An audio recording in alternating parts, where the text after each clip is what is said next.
Izin pimpinan, saya lebih banyak berbicara tentang kasus yang berada di NTT karena itu adalah dapil saya. Pertama-tama saya menyampaikan terima kasih kepada pimpinan Komisi 3 yang dengan sangat responsif menyikapi berbagai isu terkait penegakan hukum yang beredar di Republik ini pada hari-hari ini.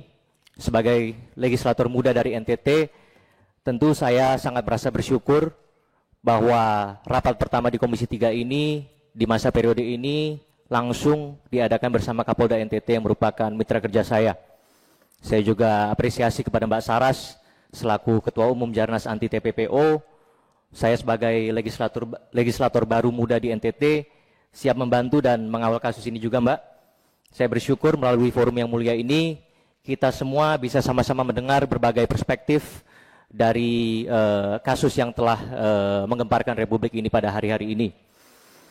Saya mau sampaikan izin pimpinan, sebagai daerah yang tertinggal, NTT ini sangat membutuhkan penegakan hukum yang adil dan bermanfaat bagi rakyatnya.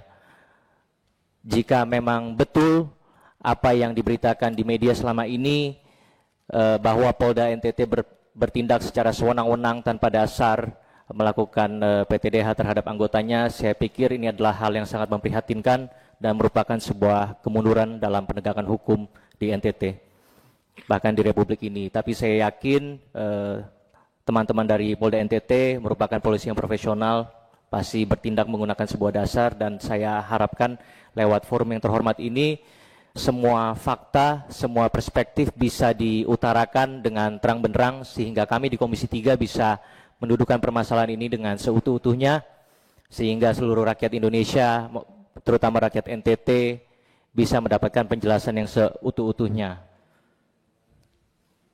Ya, saya harap lewat forum hari ini Polri akan menjadi lebih baik lagi, maka besar harapan saya kita bisa menemukan titik terang terhadap permasalahan ini. Saya pikir kita serahkan kepada institusi Polri yang memiliki mekanisme internal yang profesional, karena saya dengar bahwa Propam di bawah kepemimpinan Irjen Abdul Karim ini sangat profesional dan ditakuti. Jadi saya mengajak rekan-rekan Komisi 3 sekalian untuk mempercayakan kepada Propam Polri agar kasus ini bisa terselesaikan dengan segera. Terakhir, pesan saya kepada Bapak Kapolda dan rekan-rekan sekalian, jika benar Pak Kapolda, kami backup secara full. Tetapi jika ada yang tidak benar, kami di Komisi 3 akan berada di garda terdepan untuk mengingatkan saudara-saudara sekalian. Mungkin itu yang dapat saya sampaikan. Ini semua kita sampaikan karena kami cinta kepada Polri, kami ingin institusi ini menjadi lebih baik lagi. Sekian, terima kasih. Assalamualaikum warahmatullahi wabarakatuh. Shalom. Terima kasih pimpinan. Luar biasa, ya, anak muda cerdas, kita kasih aplaus. Kecerdasannya mengingatkan pada senior saya, Pak Herman Heri, Pak. Selanjutnya Pak Beni Karman, silakan.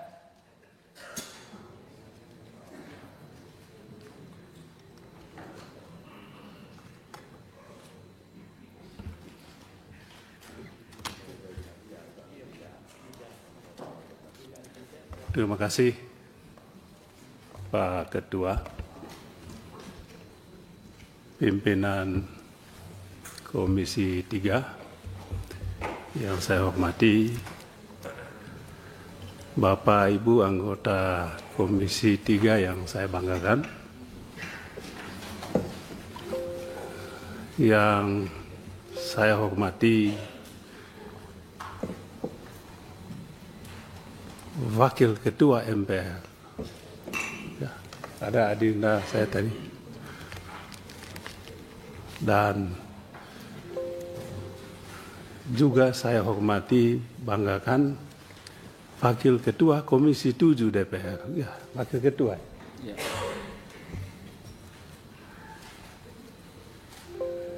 Yang saya banggakan Pak Kapolda NTT, Pak Kapolda Sulteng, dan pasukan-pasukannya. Saya mulai dengan memberikan apresiasi apresiasi kepada pimpinan Dewan, kepada pimpinan Komisi 3 yang telah memungkinkan kegiatan ini di pagi ini. Hal yang tidak pernah dilakukan sebelumnya oleh pimpinan Dewan sejak reformasi. Apresiasi lebih karena diperbolehkannya pimpinan DPD, pimpinan majelis yang sangat kita banggakan hormati, anggota DPR juga, untuk duduk menjadi pendamping masyarakat yang diwakili untuk menyampaikan pengaduan kepada lembaga dewan yang saya hormati. Mudah-mudahan ini awal baru yang akan kita kembangkan terus ke depannya.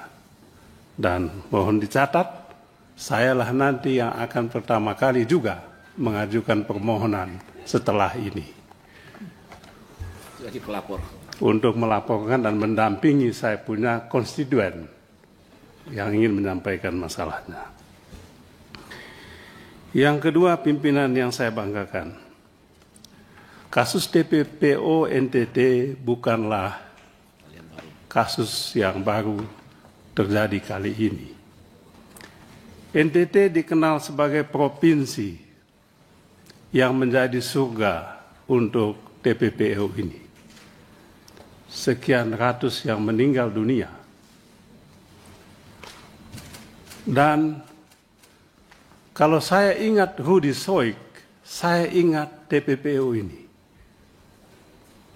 Itulah sebabnya saya membantu penuh saudara Rudi Soik ini untuk menyampaikan apa yang menjadi permasalahan utama di daerah NTT ini. Jadi Rudi Soik adalah simbol bagi masyarakat NTT, sebuah provinsi yang dikenal paling miskin, terkebelakang, bahkan pernah dituding sebagai provinsi yang paling miskin.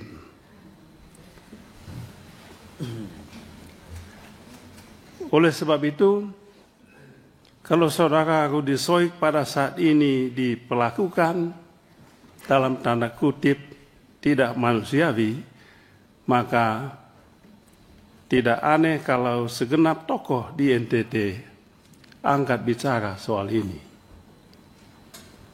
Apa betul saudara Rudi Soik melakukan hal-hal yang dituduhkan kepadanya? Saya ingat 15 tahun silam, saudara Rudi Soik juga dijebloskan ke BUI hanya untuk membela kasus TPPO ini. Dan saat itu saya juga menjadi anggota Dewan di Komisi 3. Dengan penuh keberanian saya mengunjungi saudara Rudi Soik di Rutan Kupang kala itu. Ketika tidak ada yang berani mengunjungi Rudi Soik, saya datang ketemu beliau di Rutan. Saya masih ingat Rudi Soik mencium tangan saya, Pak Ketua. Saya bilang, mengapa kau cium tangan saya? Kaulah Tuhan bagi saya, kata dia. Karena pada saat ini, dikala saya susah, Bapak datang ketemu saya. Itulah awal saya kenal Rudi Soik ini. Dan saya sampaikan, lanjutkanlah perjuanganmu. Bongkar ini pelaku-pelaku TPPO di NTT. Dan menurut Rudi Soik pada saat itu, TPPO di NTT ini tidak mungkin tumbuh kalau tidak ada backing-backingnya. Dan backingnya itu ada di mana? Backingnya ada di aparat penegak hukum. Itu katanya Rudy Soik pada saat ini. Ketiga, masalah pemecatan terhadap saudara Rudy Soik hanya karena ada kesalahan dalam penanganan kasus BBM yang diduga melibatkan pengusaha hitam setempat dan ditengarai bekerja sama dengan pejabat di lingkungan Polda, yang kemudian dia dihadapkan pada sidang kode etik. Saya sampai saat ini tidak masuk di akal. Belum masuk di akal saya, Pak Kapolda. Saking tidak masuk akalnya saya menduga-duga ada apa sebetulnya ini. Ada apa sebetulnya ini? Kok kalaupun ada kesalahan yang dilakukan saudara Rudy Soik di situ, apakah setimpal hukuman yang dijatuhkan kepadanya? Oleh sebab itu Pak Kapolda, saya melacak-lacak ini. Ini kayaknya ada sesuatu di balik ini. Ada masalah di balik ini. Masalah itu saya temukan. Apa yang saya temukan? Yang saya temukan adalah orang yang dulu memasukkan Rudy Soik ke BUI, kasus TPPO ini ada di Polda NTT ini. Saya duga ini adalah balas dendam. Sayang, Pak Kapolda, saya kenal Pak Kapolda ini, orang yang sangat bijak. Baru datang ke NTT juga. Mungkin tidak kenal situasi di NTT ini. Saya duga Pak Kapolda ini dikerjain oleh anak buahnya. Hanya untuk menghukum saudara Rudy Soik. Mengapa? Tidak masuk akal ini Pak Kapolda. Pemaparan soal kasus BBM ini. Kok sampai dia dipecat begitu? Yang benar aja lah. Masa nggak ada lagi yang lebih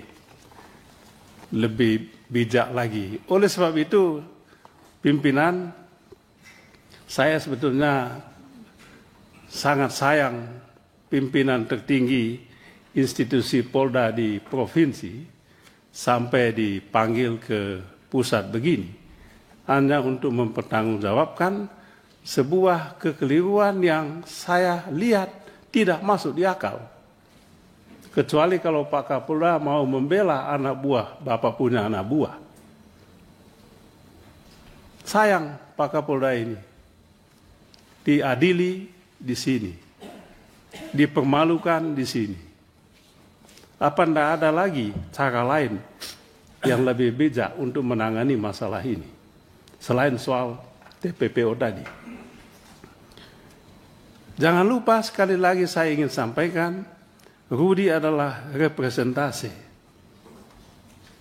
simbol untuk masyarakat NTT. Oleh sebab itu, kehati-hatian dalam penanganan kasus Rudy Soik ini penting kita lakukan. Tentu saya tidak ingin mengintervensi soal hukuman yang diberikan kepada yang bersangkutan, tetapi adalah kewajiban kami untuk meminta pertanggungjawaban. Belum cukup masuk di akal sehat publik, saudara Rudy Soik diberhentikan dengan tidak hormat hanya karena mengungkapkan pelaku pengusaha hitam yang menjual beli BBM subsidi. Ini pengkhianatan terhadap rakyat sebetulnya. Oleh sebab itu mestinya harapan kami Pak Kapolda berada di posisi Rudy Soik untuk membuka dan menyelesaikan kasus BBM ilegal ini sesuai dengan aturan hukum yang berlaku. Terakhir, Pak Ketua dan pimpinan Bapak Ibu Saudara-saudara sekalian, kami mengusulkan supaya kasus NTT ini, khusus pemecatan terhadap saudara Rudi Soik dibawa dalam pertemuan khusus dengan Bapak Kapolri dalam waktu yang tidak begitu lama, demi keadilan, demi tegaknya hukum, dan demi masyarakat NTT yang sama-sama kita cintai. Sekian Pak Ketua, pimpinan, Bapak Ibu, saudara-saudara sekalian. Terima kasih. Ya.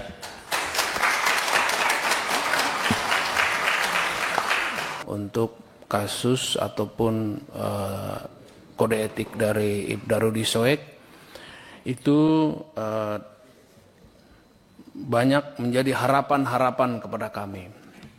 Yang pertama, saya menjawab secara umum aja Pak, saya nggak menjawab semua 14 penanya ini. Yang Umum saja Pak. ya, yang pertama untuk Ibda Rudi Soik, ada satu anak kecil bilang kepada gurunya, Pak Guru, ini anak ayam yang di tangan saya ini hidup atau mati?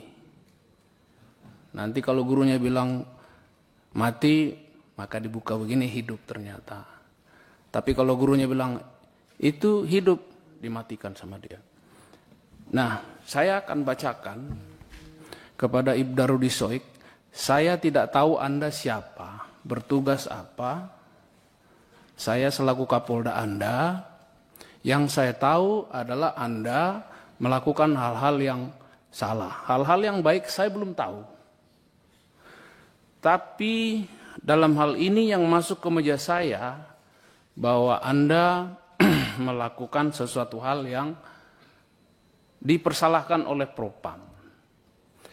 Kemudian lanjut kepada sidang kode etik, karena menurut PP nomor 1, PP nomor 2 tahun 2003, kalau lebih dari minimal 3 pelanggaran disiplin bisa di sidang kode etik untuk PTDH.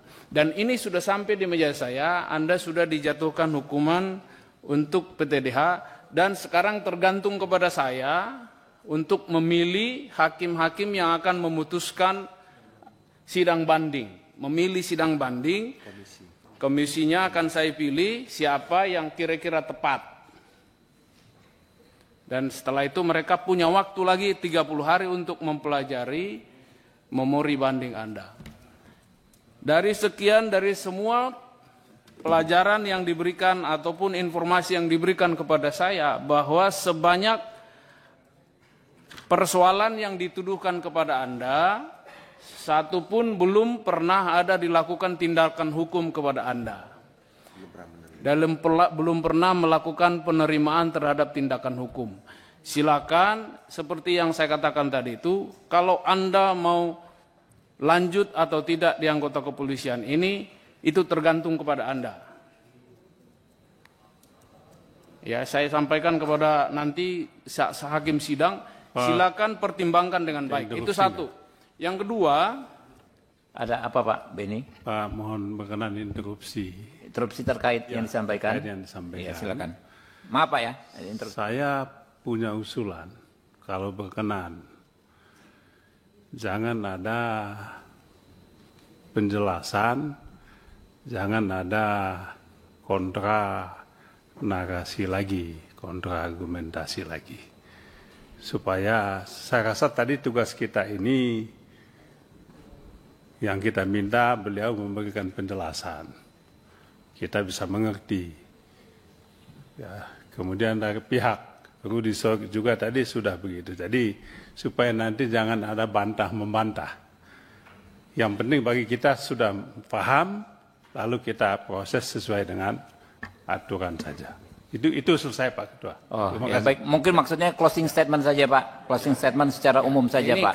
Kami menyampaikan konsistensi. Jadi kami akan menyidangkan ulang dengan pertimbangan-pertimbangan yang disampaikan oleh hari ini. Itu yang pertama. Kemudian yang kedua, terhadap isu BBM sama isu TPPO, itu bagi saya selaku Kapolda, silakan Ibda Rudi Soik atau siapa saja yang ada di ruangan ini menyampaikan kepada kami kalau ada isu tentang pemain TPPO, pemain BBM, silakan datang ke saya atau saya akan datangi siapa orangnya, akan kita selesaikan. Karena sekarang ini memang saya sedang membentuk juga gugus tugas bersama-sama dengan PJ Gubernur untuk bisa kami berkontribusi menyelesaikan kasus yang besar ini, khususnya TPPO. Dan ini bukan kasus yang seperti yang kita akan terjadi sekarang, karena ini sudah terjadi sebelum Republik Indonesia ini ada. Orang NTT sudah ada di Malaysia semenjak tahun 1937. Indonesia belum ada. Jadi kami menyelesaikan ini mulai dari akar rumput. Jangan sampai nanti justru sebaliknya yang kami temukan adalah data yang sebaliknya gitu. Jangan sampai kaget gitu. Jadi ini siapa saja yang mempunyai informasi ataupun cerita-cerita ataupun bahan-bahan baik itu pemain TPPO maupun pemain BBM, saya akan datang untuk menjemput bola, kita selesaikan, dan saya akan bertekad karena memang saya ditugaskan Kapolri di NTT, salah satu tugasnya adalah untuk TPPO dan BBM itu. Oke, cukup.